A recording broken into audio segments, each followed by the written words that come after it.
Muy bien, apreciados amigos y hermanos, es un placer para mí nuevamente estar con ustedes en este día. Vamos a seguir con la serie de la expiación. Antes de eso queremos hacer una oración para que nuestro Padre Celestial nos acompañe en este estudio y que podamos cada día conocerle más para poder obedecerle, para poder confiar en Él, para poder amarle de todo corazón.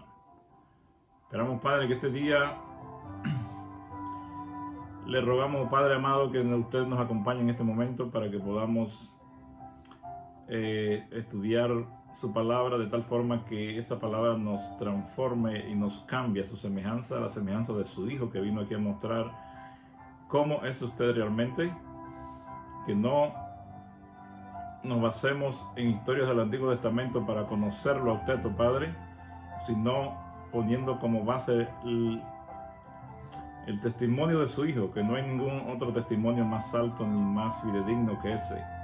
Oh Padre, ayúdenos a conocerle cada día más para que podamos reflejar ese carácter de nuestro Salvador, Yeshua.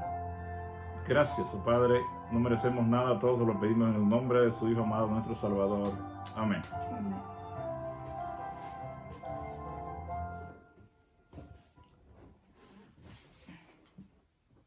Ok, muy bien, hermanos, entonces vamos a empezar pues el tema de hoy. Vamos a estar estudiando acerca de la expiación. Vamos a seguir con esta serie de temas de la expiación. En este momento lo que vamos a estudiar hoy es acerca de donde abundó el pecado, sobreabundó la gracia. O sea, la gracia se hizo mucho más abundante, ¿no? Vamos a ver cómo nuestro Padre utiliza los medios que Él tiene para que nosotros podamos darnos cuenta de nuestra verdadera condición y podamos responder a su llamado. Muchas personas no van a responder a eso porque se requiere que usted reconozca que está mal, que necesita hacer un cambio en su vida y necesita cambiar su mentalidad acerca de nuestro Padre Celestial. Ese es el primer problema que tiene la humanidad, la actitud pecaminosa que tiene hacia el Padre y su Hijo.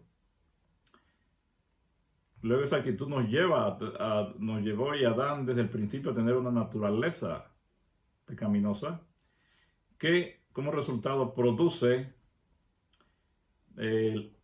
acciones o actos pecaminosos. Entonces la secuencia que tenemos que entender primero es que necesitamos cambiar esa actitud que tenemos hacia Dios, una actitud pecaminosa que tenemos hacia Él. ¿Por qué? Porque no lo conocemos, porque hemos sido afectados por las ideas falsas de Satanás y ahora pues el mundo entero tiene una concepción diferente, unas ideas totalmente falsas del carácter del Padre, y eso pues evita que usted pueda llegar a tener una relación con Él de amor, una relación de confianza, porque si usted no conoce a alguien y cree que es diferente y cree que esta persona es mala, que una persona que es tirano, que destruye, que mata, como las ideas que Satanás le ha metido a la humanidad y desde que empezó desde el cielo, obviamente que usted no va a querer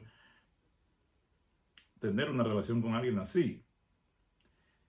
Así que posible algunos, a pesar de todo esto, tienen una relación y quieren confiar en nuestro Padre Celestial, pero como no lo conocen bien y creen que tiene un corazón así que solo está viendo al pecador para castigarlo, es difícil que se pueda llegar a una relación muy estrecha cuando se tiene esa idea. Se necesita entonces mucha más fe para que usted pueda llegar a amar a alguien que usted cree que lo puede matar si usted no hace lo que él dice. Imagínense, pero si nosotros pudiéramos comprender el carácter de nuestro Padre Celestial, se nos haría mucho más fácil poder confiar en Él, poder amarle en retorno. Así que en esta mañana vamos a estudiar acerca de con la historia de la mujer sirofenicia, Vamos a ver algunos detalles tremendísimos que nos van a ayudar a conocer cada día más de ese carácter maravilloso de nuestro Padre. Ok, entonces, ¿cuál es el proceso por el que Dios guía al pecador a la salvación? ¿Cómo le muestra al hombre la enemistad oculta en su corazón? ¿Cómo es que nuestro Padre hace para Él ya tratar de llegar a nuestro corazón y sacar de nosotros esos sentimientos que tenemos contra Él, que se manifiesten, para que cuando usted los vea manifestados, entonces usted desea arrepentirse? En Jeremías 17:9 se nos dice que engañoso es el corazón más que todas las cosas y perverso. ¿Quién lo conocerá? Nadie lo conoce, ni la misma persona lo conoce. Y vamos a ver que es así. No podemos ni nosotros mismos entender cómo somos. Mucho menos vamos a comprender a otra persona. Ok, entonces imagínense que sería muy maravilloso y hermoso, ¿verdad?, que nuestro Padre Celestial pudiera decirnos las cosas reales como son, que están en nuestro corazón, y que nosotros nos arrepintiéramos y con lágrimas pidamos perdón y creyéramos que Dios es maravilloso y misericordioso y que nos perdona. Si por ejemplo Él nos dijera, tú quieres matarme, tu corazón natural quiere matarme, quiere hacer lo que Satanás me quería hacer a mí, y Él te traspasó eso a ti, y tú también tienes ese deseo, aunque no lo creas ni lo digas, y posibles no pienses que eso está allí en tu corazón. Si el Hijo de Dios nos dijera eso, estás queriendo matarme, ¿creen ustedes que nosotros nos tomaríamos su palabra y creyéramos eso que nos está diciendo? ¿O trataríamos de defendernos y decirles que no, eso no es así, estás mal? Eso haría, defender. Veamos cuando Yeshua le trató de decir a otras personas, que eran personas estudiadas en lo espiritual, a los líderes religiosos de los judíos de su tiempo. En Juan 7:19-20, Él les dijo, ¿no os dio Moisés la ley y ninguno de vosotros cumple la ley? ¿Por qué procuráis matarme? Respondió la multitud y dijo, demonio tienes, ¿quién procura matarte? Imagínense. Él está diciendo, él que conocía el corazón de estas personas, le está diciendo que ellos están quebrantando la ley, porque solo con pensar, como ya lo he dicho en el Sermón del Monte, si usted piensa, se enoja contra su hermano, tiene odio contra su hermano, es como si lo hubiera matado. Entonces, él les dijo, Moisés os dio la ley y ninguno de vosotros la cumple. ¿Por qué procuráis matarme? Entonces, ¿ellos qué dijeron? Vamos a ver qué dijeron para que veamos cómo reaccionan las personas cuando, si Dios tratara de decirnos lo que hay dentro de nuestro corazón. ¿Y por qué Él no hace eso? Porque Él sabe que si lo hace, nosotros no vamos a arrepentirnos, más bien nos vamos a rebelar, nos vamos a endurecer y nos vamos a apartar de Él. No vamos a querer saber de Él. Así que nuestro Padre, ¿cómo puede confrontarnos a nosotros, que tenemos en lo más profundo de nuestro corazón, tenemos escondido algo que ni siquiera somos plenamente conscientes de ello? ¿Cómo Él puede lidiar con nosotros? ¿Cómo podría usted lidiar con una persona que usted sabe que es así, pero la misma persona dice, no, yo no, o sea, no se da cuenta que es así y lo va a negar y más bien se va a enojar contra usted? ¿Qué métodos usa Dios para lidiar con este tipo de personas? Con todos nosotros que tenemos esas ideas dentro de nosotros que ni siquiera nos damos cuenta que las tenemos. Imagínense. Así que sin usar la fuerza, Dios permite que enfrentemos las consecuencias de nuestras propias decisiones para que se manifieste lo que hay dentro de nosotros y podamos verlo más claramente. Entonces, ¿qué hace Dios para mostrar, en vez de decirnos, hijo, tú tienes orgullo, tú eres egoísta, tú eres orgulloso, tú eres celoso, tú eres mal pensado, tú eres desconfiado. ¿Qué pasaría si él nos dijera eso directamente? No le haríamos caso. Si nos dijera a cada uno individualmente, ¿no? No haríamos caso. ¿Qué haríamos? Nos rebelaríamos contra él y diríamos, no, no, eso no es así, yo no soy así. Pero entonces, ¿qué hace él para ayudarnos en nuestra condición? Él permite que nosotros enfrentemos las consecuencias de nuestras propias decisiones para que cuando ocurran esas consecuencias, se manifieste entonces lo que hay dentro de nosotros. Vamos a explicar esto de una forma ya más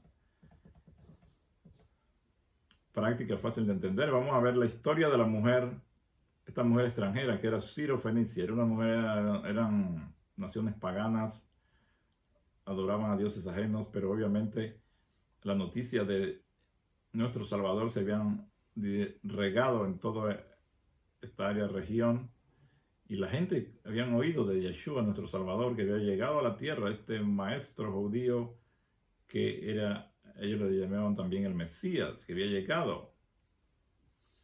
Entonces ella había oído en su lugar acerca de Yeshua, por eso vino acá a buscarlo. Y vamos a ver en esta historia qué podemos aprender para que veamos cómo era la mentalidad de esta mujer y también de los discípulos. Los discípulos estaban cegados por su racismo, aunque eran los discípulos que nuestro Salvador había llamado, ellos todavía no habían quitado ese racismo de su corazón. Eran racistas. Yeshua podría haberles indicado lo que estaba escondido en sus corazones. Si él les hubiera dicho, mire, ustedes son unos racistas que se creen mejor que las otras naciones, ¿qué hubieran dicho ellos? Si les hubiera dicho él directamente eso. No lo hubieran aceptado, se hubieran ofendido. No hubieran aceptado. Se hubieran sentido ofendidos o directamente lo habrían rechazado por pedirles admitir una realidad que no estaban preparados para aceptar. Así que, ¿qué hace Yeshua, nuestro maestro de maestros? Con el deseo de ayudar a las personas, él va una milla más y lo hace en la forma más efectiva posible para que poder beneficiar a la gente, a las personas que necesitan ser transformados y cambiados. Entonces veamos aquí en Mateo 15, 22, 23, donde dice, y aquí una mujer cananea que había salido de aquella región clamaba diciéndole, Señor, hijo de David, ten misericordia de mí, mi hija es gravemente atormentada por un demonio. Pero Yeshua no le respondió palabra. Entonces, acercándose a sus discípulos, le rogaron diciendo, despídela, pues da voces tras nosotros. Así que imagínense, vamos a analizar esto aquí con esta mujer cananea, sirofenicia. Si Yeshua hubiera accedido inmediatamente al pedido de la mujer, los discípulos no hubieran percibido cuán pésima era su propia condición. Así que si Yeshua por eso él no contestó de una vez el pedido de la mujer. En otras ocasiones ustedes ven que él sí contesta de una vez, pero aquí no. Él estaba preocupado y quería darles a los discípulos a conocer lo que había dentro del corazón de ellos, de ese racismo contra las otras personas de otras naciones. Así que él le sigue el juego, ¿verdad? Y él aparenta que no ha oído y no le hace caso a la mujer. Y al permanecer en silencio, el pecado racial de los discípulos se manifestó en la petición de despedirla. Porque si ellos no mantenían eso racial, ellos hubieran dicho, oh maestro, ¿por qué maestro? Mira, por favor, te están hablando la señora, contéstale, posible no oíste. Pero no, ellos entendieron que Yeshua se queda en silencio porque él tampoco quiere ayudar a la mujer porque es de otra raza, ¿no? Pero Yeshua, nuestro Salvador, pues, como dije, era con el deseo de ayudarlos a ellos de que pudieran ver su condición de racistas, que entretiene todo esto para que suceda y ellos puedan darse cuenta, ¿no? Yeshua no se detiene allí. Parece estar de acuerdo con los discípulos por su forma de hablar. Y entonces él le responde a la mujer finalmente: no soy enviado sino a las ovejas perdidas de la casa de Israel. Aquí nuestro Salvador parece confirmar su prejuicio de los discípulos, ¿verdad? Para los discípulos, esta declaración sonó como si Yeshua estuviera excluyendo a esta mujer, siendo que ella no era judía, según la carne. Pero Yeshua es el Salvador del mundo entero, ¿no? Por eso la casa de Israel abarca a todos aquellos que reciben el verdadero Espíritu de Dios. Y eso muchas personas no entienden esto. Se creen privilegiados. Nosotros no somos privilegiados por pertenecer a una nación determinada de Israel ni de cualquier país importante del mundo. Si somos de Estados Unidos, si somos de Inglaterra, si somos de Alemania, eso no hace ninguna diferencia para nuestro Salvador. Todos somos iguales para Él, todos somos hijos de Él, porque venimos de Él. Él nos formó, de Adán y Eva. Todos somos hermanos. El hombre es el que ha hecho estas divisiones de raza y de posición social y de todas estas cosas, pero para nuestro Salvador no hay ninguna diferencia. Pero nuestro Salvador parece confirmar ese prejuicio a él, quedarse callado, y al decir a la mujer que él fue enviado exclusivamente para la nación israelita o para los judíos. En Romanos 2, 28 y 29 se nos dice: pues no es judío el que lo es exteriormente, ni es la circuncisión la que se hace exteriormente en la carne, sino que es judío el que lo es en el interior, y la circuncisión es la del corazón, en espíritu, no en letra, la alabanza de la cual no viene del cual no viene de los hombres, sino de Dios. Romanos 2, 28 y 29. Así que no hay judío. No hay nada que nos haga tener un escalón más arriba que los otros. Eso de la circuncisión tampoco, eso no tiene que ver nada ya. Es judío el que lo es el interior. Lo que él está diciendo, lo que realmente son los verdaderos hijos del Padre, porque unos son hijos por descendencia o por lo físico, pero en cuanto a lo espiritual, son los que se arrepienten, se acercan a nuestro Padre, confían en Él y tienen su espíritu, donde ya con su espíritu en ellos son hijos reales, en todo el sentido de la palabra, tanto físico como espiritual.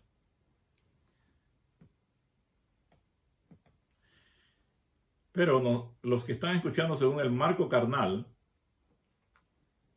solo escucharán a Yeshua excluyendo a la mujer y confirmando así la parcialidad de los discípulos contra ella. Así que depende de su condición. Si usted está en la carne y hubiera estado allí como los discípulos que estaban en la carne, ellos creyeron que Yeshua se estaba poniendo de parte de ellos y estaba también teniendo prejuicio contra la mujer, por eso le habló de esa forma. Eso lo ve de una forma, cualquiera que estuviera allí que está en la carne, eso era lo que iba a entender.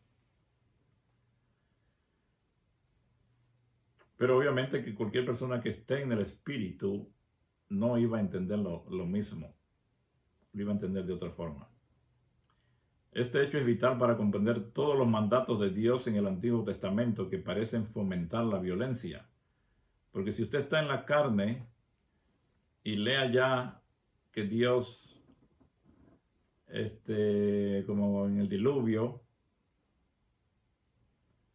y lee esos versículos en la carne, va a pensar que Dios es un Dios de violencia, un Dios que mata, que destruye al pecador que se aparta de él. Pero si usted tuviera el Espíritu de Dios, el Espíritu de Yeshua en su corazón, usted iba, cuando lee estos textos, realmente iba a ver otra cosa. Porque ese Espíritu de Dios en nosotros, que es amor, gozo, paz, paciencia, benignidad y todos los demás frutos del Espíritu, nos hacen ver las cosas de otra forma. Cuando Yeshua habla o cuando dice algo, no lo vamos a tomar en la forma carnal, sino en la forma espiritual. Por eso quiero decirles que cuando leemos en la palabra estas cosas y creemos que Dios es un Dios tirano, un Dios que mata, que destruye al pecador y que se aira y que se llena de cólera y rencor y actúa matando gente, es porque usted todavía está en la carne, no entiende, no tiene el Espíritu de Dios en su corazón. Porque si tuviera el Espíritu de Dios, iba a entender que Dios no es así, porque todo lo que Él produce, que es el fruto de su Espíritu, solo puede ser amor, gozo, paz, paciencia, benignidad, bondad, fe, mansedumbre y templanza. Ninguna cosa que esté fuera de eso es parte del Espíritu de Dios. Entonces, solo viendo lo que se está diciendo, nosotros podemos determinar si viene realmente del Espíritu de Dios o del espíritu de Satanás o el espíritu de la carne. Vamos a ver aquí que por eso la palabra de Dios es más cortante que cualquier espada de dos filos, como dice en Hebreos. La palabra de Dios saca a la luz la semilla que reside en el hombre.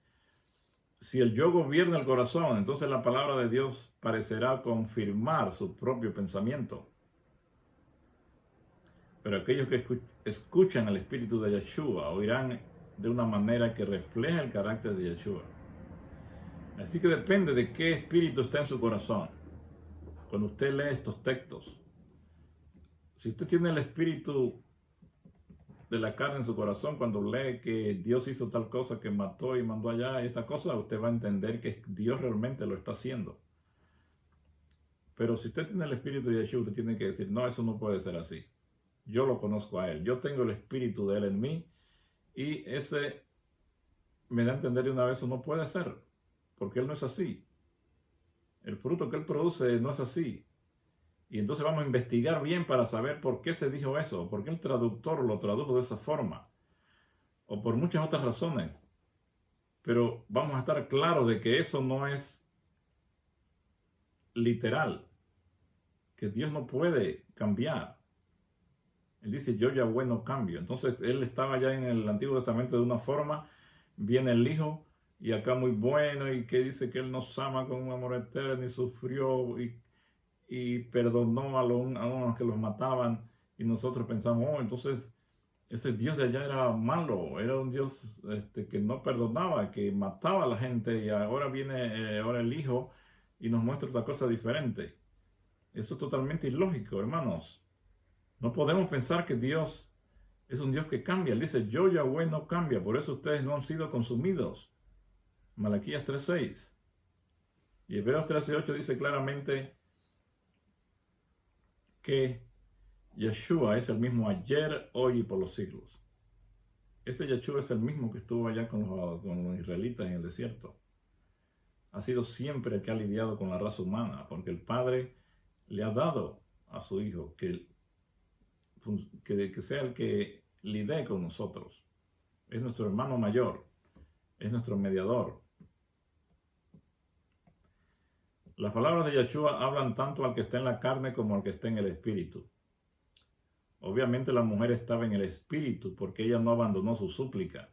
Si esta mujer no hubiera estado en el espíritu y hubiera estado en la carne, y Yeshua le hace ese desplante de no oírla, de aparentar que no la oye, y luego decirle, mira, yo no soy enviado solamente a la casa de Israel.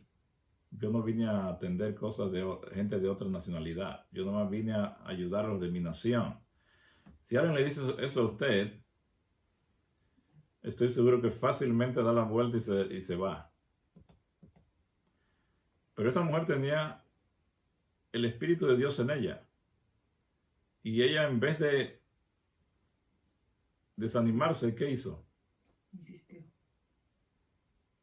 Dice que ella vino, dice en Mateo 15:25, entonces ella vino y se postró ante él diciendo, Señor, socórreme. Ella no perdió la fe.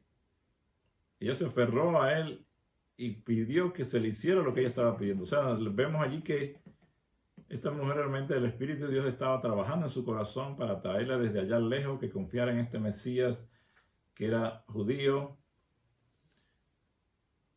Y ella estaba siendo guiada por el Espíritu de Dios porque Dios realmente la quería ayudar, y por eso Yeshua fue a esa región, porque él sabía que se iba a encontrar con esta mujer. Entonces, pero todavía había algo dentro de ella que necesitaba salir, ¿verdad? La posesión de su hija por espíritus malignos habla de la oscuridad que esta mujer había experimentado.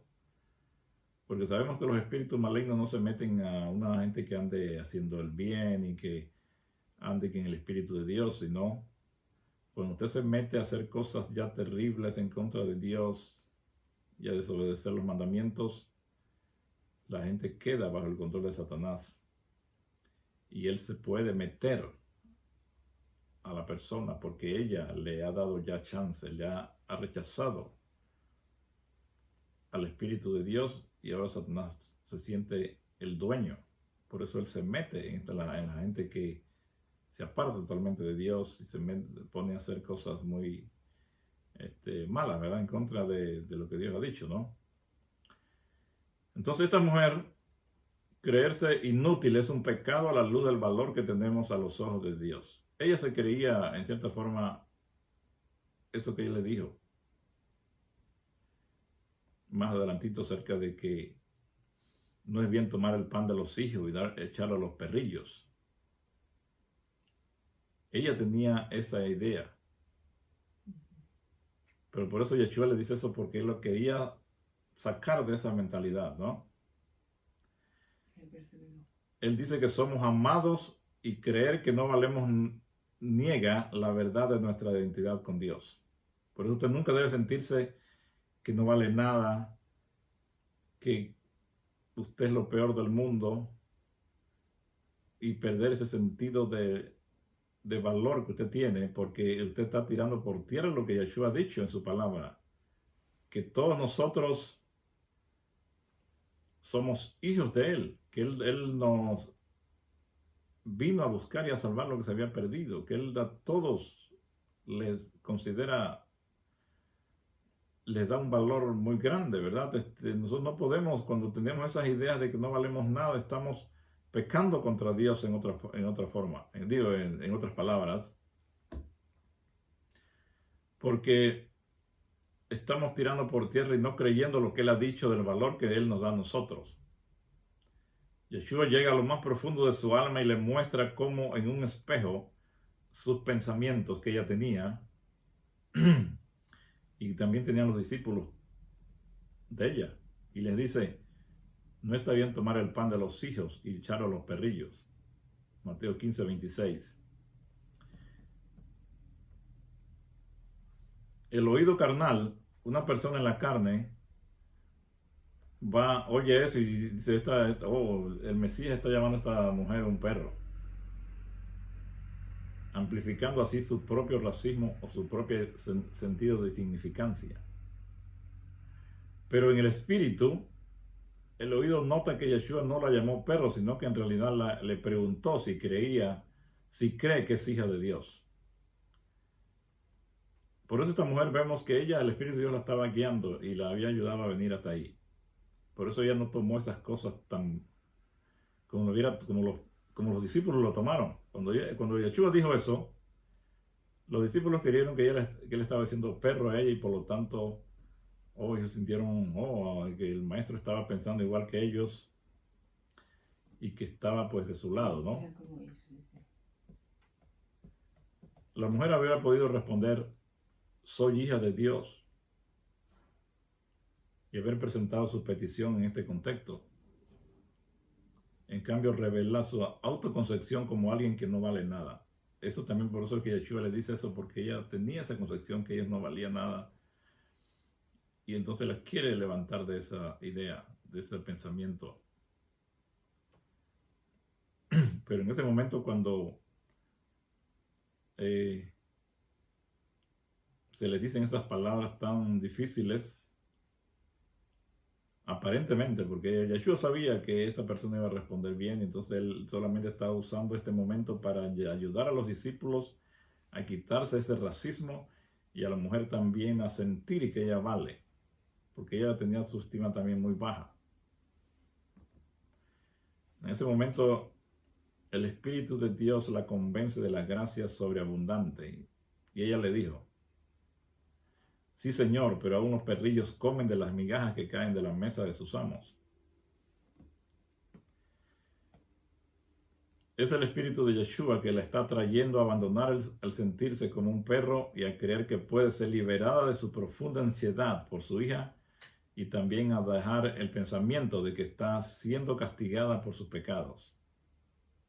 Así que el Espíritu de Dios actúa en ella. Y a pesar de que le dijeron eso, ella eso no la detuvo. Se aferró a lo que había creído, de que la podía ayudar. Y entonces por eso nuestro Salvador pues se alegra mucho de eso y dice que el deleite en el corazón de Yeshua se deja ver en la expresión de una sola letra, O. Esa palabra O mujer, habla de amor, el amor de Yeshua por su hija. Entonces respondiendo Yeshua le dijo: oh mujer, grande es tu fe, hágase contigo como quieres. Y su hija fue sanada desde aquella hora. Mateo 15:28. Cuán sorprendidos deben haber quedado los discípulos después de haber oído cada declaración que Yeshua le dijera a la mujer en una forma carnal, como lo hubiera tomado cualquiera de nosotros si hubiera estado allí también. Ellos habrán quedado confundidos por el aparente cambio repentino de Yeshua al sanar a la hija de la mujer. Esto habría puesto a prueba su confianza en él, pero afortunadamente aguantaron la prueba. Eso no los desanimó de apartarse de Yeshua. Pero no fue hasta la noche anterior a la crucifixión que verdaderamente fue revelada la enemistad en sus corazones. Porque todos tenemos una enemistad en nuestro corazón hacia Dios, y la mayoría de la gente no se da cuenta. Si no tuviéramos esa enemistad contra Dios, todo el mundo quisiera ir a estar con Él, y que Él fuera nuestro amigo, que viviera en nuestro corazón.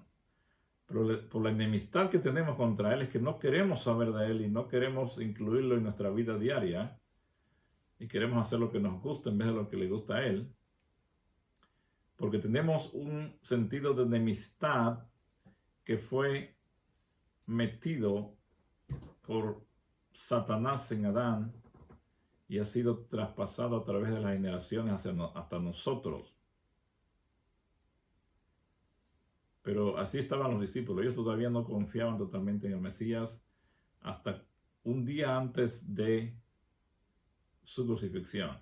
Allí nuestro Padre permite que les salga lo que está dentro de ellos para que se den cuenta lo que está en ellos y se puedan arrepentir. En Mateo 26, 31 al 33, él dice: Yeshua les dijo: todos vosotros os escandalizaréis de mí esta noche, porque escrito está: heriré al pastor y las ovejas del rebaño serán dispersadas. Pero después que haya resucitado, iré delante de vosotros a Galilea. Respondiendo Pedro le dijo: aunque todos se escandalicen de ti, yo nunca me escandalizaré. Con amor, Yeshua señala a sus discípulos lo que hay dentro de ellos. Les dice: ustedes me van a negar esta noche, ustedes se van a escandalizar de mí, me van a dejar solo. Él sabía lo que estaba en su corazón. En lugar de pedir auxilio, ¿qué hicieron? Pedro, que es el más hablador, Pedro niega lo dicho por Yeshua y asevera con firmeza lo que juzga de sí mismo. Si Pedro hubiera escuchado a Yeshua y pedido ayuda, entonces tal vez no habría fallado. o al menos la caída no habría sido tan catastrófica. Mateo 26:56 dice, mas ahora esto sucede para que se cumplan las escrituras de los profetas. Entonces todos los discípulos dejándolo huyeron. Imagínense. Ellos creían, nosotros vamos a permanecer firmes en esta prueba. Y Pedro dice, aunque todos te dejen, yo no te voy a dejar. Y cuando empezó la prueba, ¿qué pasó?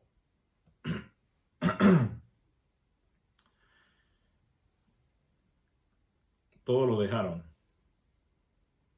Un poco después, acercándose los que por allí estaban, dijeron a Pedro, verdaderamente también tú eres de ellos, porque aún tu manera de hablar te descubre. Entonces él comenzó a maldecir y a jurar, no conozco al hombre. Y enseguida cantó el gallo. Entonces Pedro se acordó de las palabras de Yeshua que le había dicho, antes de que cante el gallo me negarás 3 veces. Y saliendo fuera lloró amargamente. Mateo 26:56. Pobre Pedro, ¿verdad? La enemistad en su corazón contra el Hijo de Dios se manifestó de la manera más desastrosa. Su historia confirma lo que dicen las Escrituras. Pero la ley se introdujo para que el pecado abundase, mas cuando el pecado abundó, sobreabundó la gracia. Romanos 5:20. ¿Qué significa esto? La ley se introdujo para que el pecado abundase, mas cuando el pecado abundó, sobreabundó la gracia. Yeshua podría haber evitado que se desarrollasen los acontecimientos que llevaron a que los discípulos lo abandonaran. Podría haberse liberado de los líderes judíos y llevado a un lugar seguro, pero así nunca hubieran sabido lo que había en ellos y la enemistad hubiera permanecido.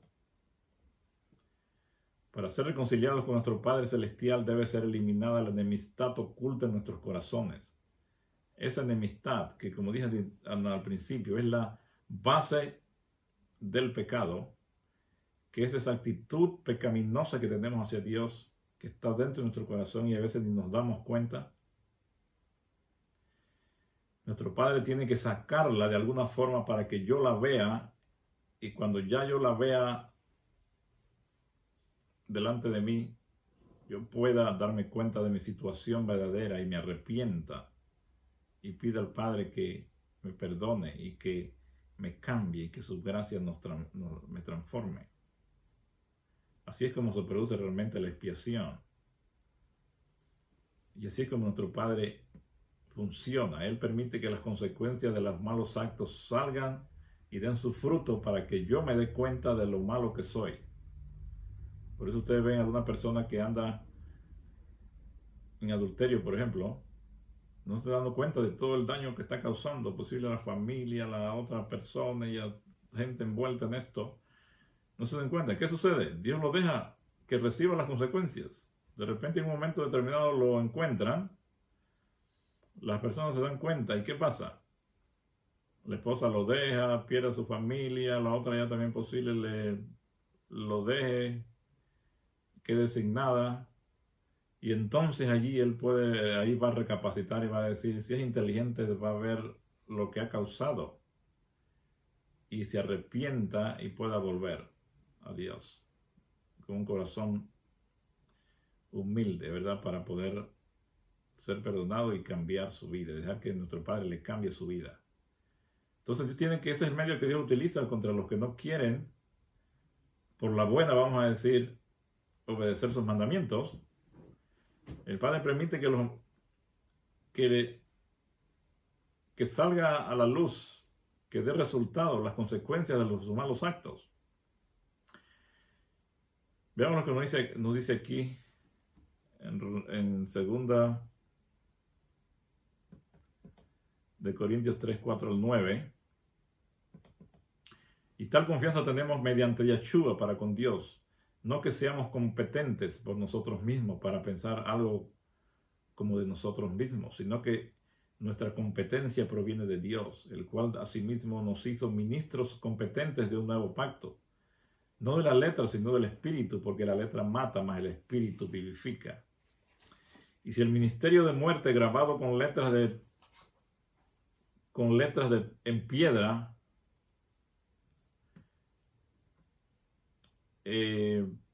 fue con gloria, tanto que los hijos de Israel no pudieron fijar la vista en el rostro de Moisés a causa de la gloria de su rostro, la cual había de perecer, ¿cómo no será más bien con gloria el ministerio del Espíritu? Porque si el ministerio de condenación fue con gloria, mucho más abundará en gloria el ministerio de la justificación. Así que Pablo aquí nos presenta la obra de los dos pactos. La obra gloriosa del antiguo pacto es un ministerio de muerte. Nos revela la enemistad en nuestros corazones. Pero la obra del nuevo pacto es aún mejor. Nos libra de nuestra enemistad y del pecado. Recibimos la seguridad del perdón. La condenación de la ley en el antiguo pacto hace su trabajo. La condenación de la ley en el antiguo pacto hace su trabajo. El de llevarnos a Yeshua, a los pies de Yeshua, podemos encontrar toda la gracia que necesitamos para ser liberados de nuestra enemistad oculta y reconciliarnos con Dios al recibir la expiación. Aunque se usa a Moisés como el representante de la obra de la ley, ya que la ley le fue dada, Dios fue el que la escribió y se la dio.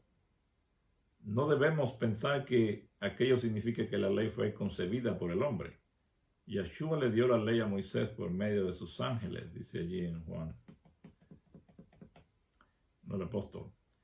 Pues la ley por medio de Moisés fue dada, Juan 1:17, pero la gracia y la verdad vinieron por medio de Yeshua. ¿Ok?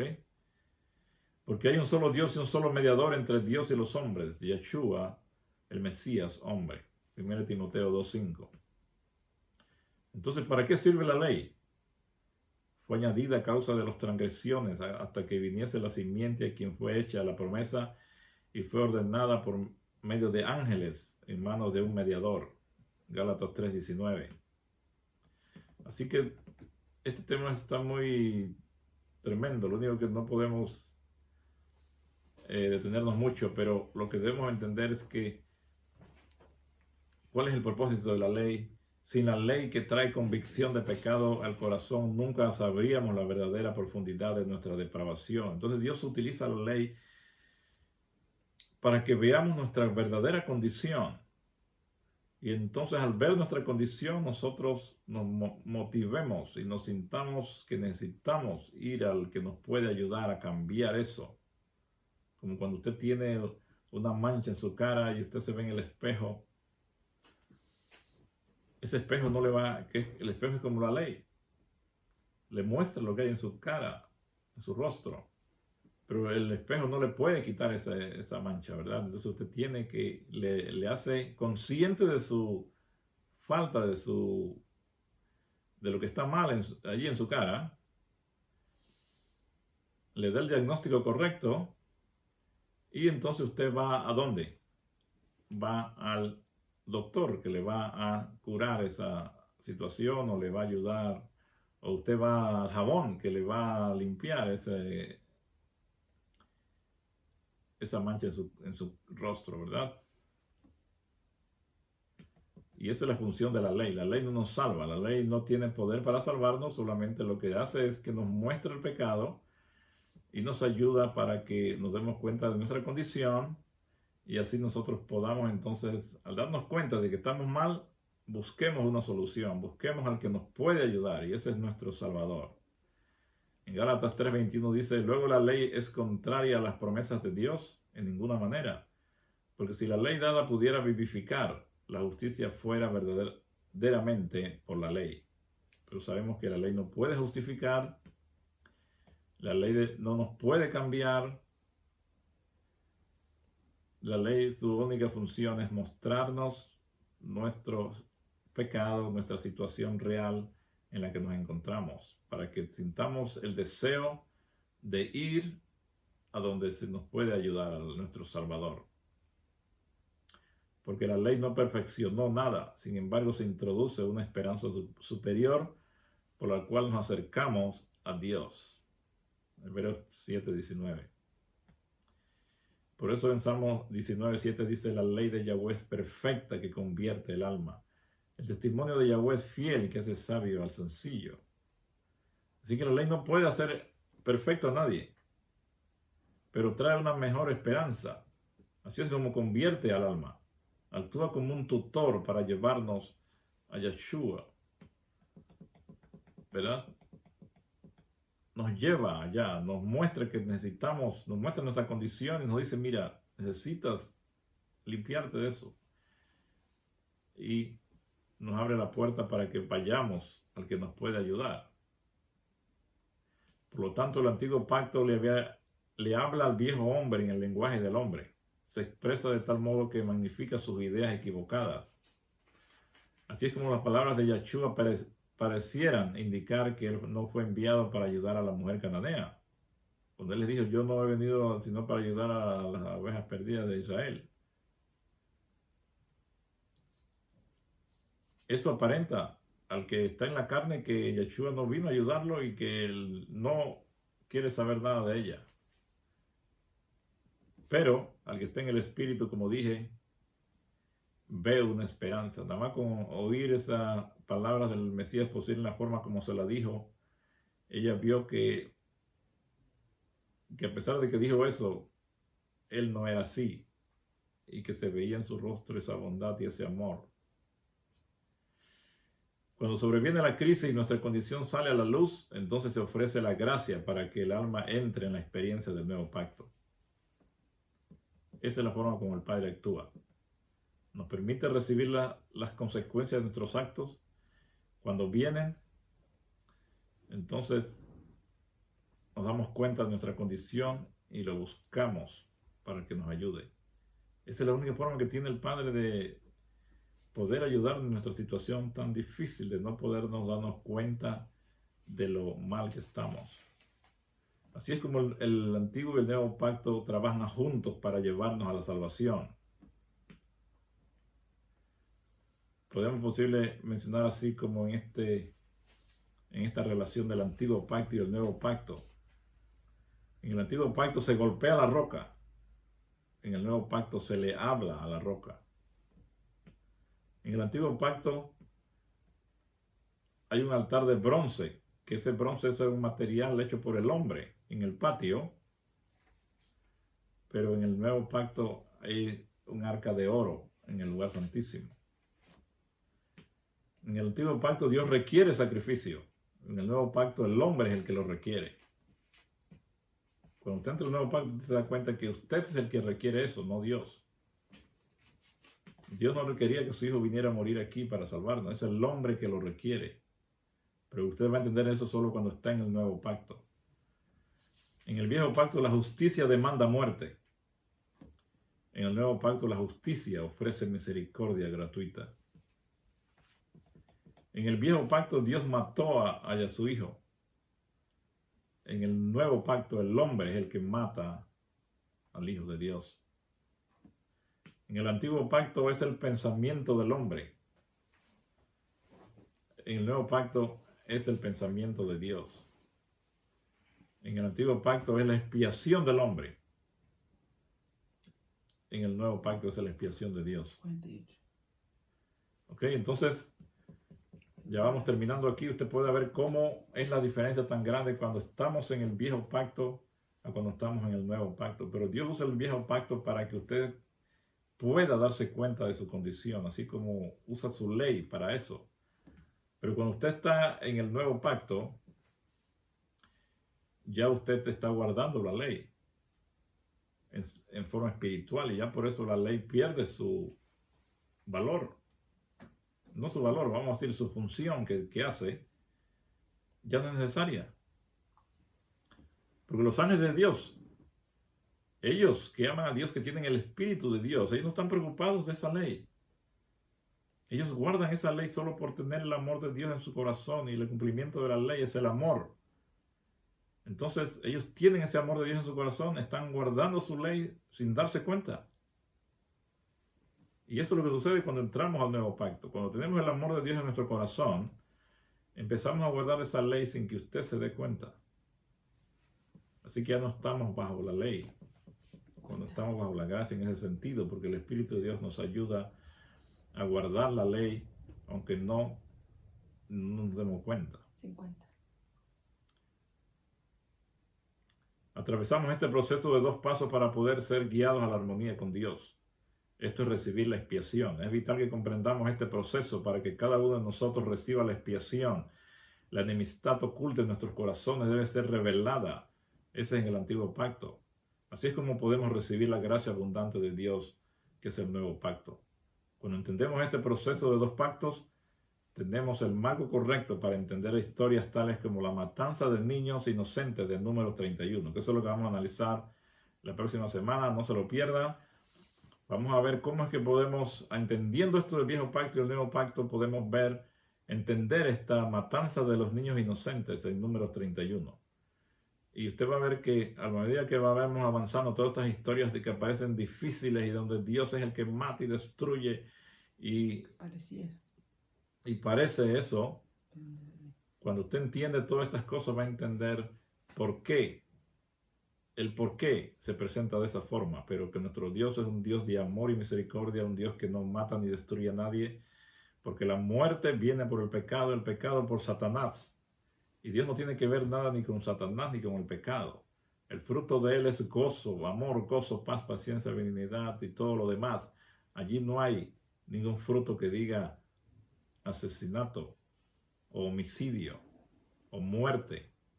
Ese es un fruto de la carne, es un que viene ¿por qué? Por el pecado, que viene por Satanás, y por lo tanto de Dios no puede salir nada que sea igual a lo que Satanás tiene. Que nuestro Padre los bendiga, hermanos. Les pedimos que compartan estos videos para que muchas más personas puedan conocer la verdad de la expiación. Lo pedimos en el nombre de su Hijo amado, nuestro Salvador. Amén.